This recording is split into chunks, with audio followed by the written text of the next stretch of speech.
How to curl your hair for long-lasting curls. Let's get started. Step 1 is prepping your hair. So you do want to make sure that your hair is in good condition for curling.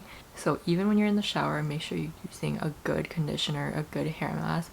Make sure that your hair is healthy so that you can have the best feeling and the best looking hair that you possibly can. Then of course, out of the shower, use some kind of hair oil or some kind of hair serum, some kind of treatment to kind of get your hair to be more shiny and less frizzy.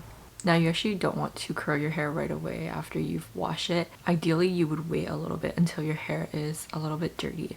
So second day hair for most people, but depending on how often you wash your hair, if you only wash your hair like twice a week or once a week, you might want to wait a couple of days until your hair is basically a little bit dirty. Dirty hair will hold a curl so much better, and it'll oftentimes look better when you curl it. The next step is choosing a curling iron. Make sure that you have one that can get hot enough, and make sure that the material is going to be able to distribute the heat evenly and basically give you the best results. Ceramic is often a popular choice because it distributes the heat evenly and it doesn't get hotter in one area versus another. Make sure that your hot tool can get hot enough to give you good results. That way you actually can spend less time curling your hair because you're not sitting there holding it for too long. You can just hold it for a few seconds. If you have hard to curl hair, you might think that you need to hold it for a really long time, but that is probably just because your curling iron is not getting hot enough, and you probably want to look into getting a better curling iron. To use a curler with a clamp,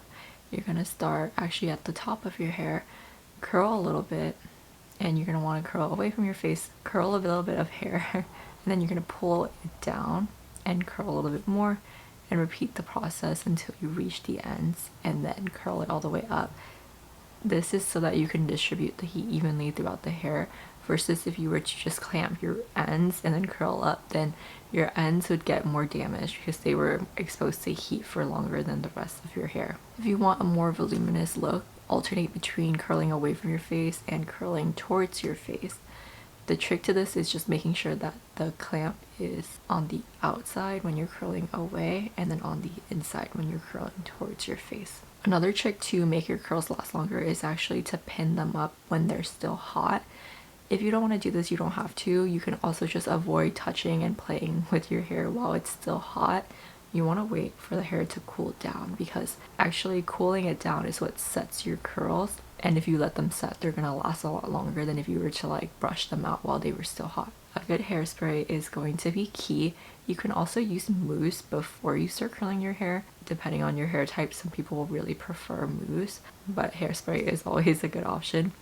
Just a light mist is all you need, and if you don't like the feeling of crunchy hairspray, there's definitely a lot of good ones that offer like a more satin finish and promise not to make your hair super crunchy as long as you don't use too much. Once your hair is set and cool, you can actually brush it out for a more voluminous look. Actually, I'm gonna brush mine out right now so you guys can kind of see. I don't always do this because my hair doesn't really hold a curl too well, so sometimes I just like to let it sit. But look at the difference between brushing it out and not. I'm gonna do this side as well. Just gives you a more relaxed look. And that's it for today's little video on how to curl your hair. I hope that you found value in this. If you did, please be sure to like, comment, and subscribe, and share this with someone who might also like it. And I will see you next time. Bye!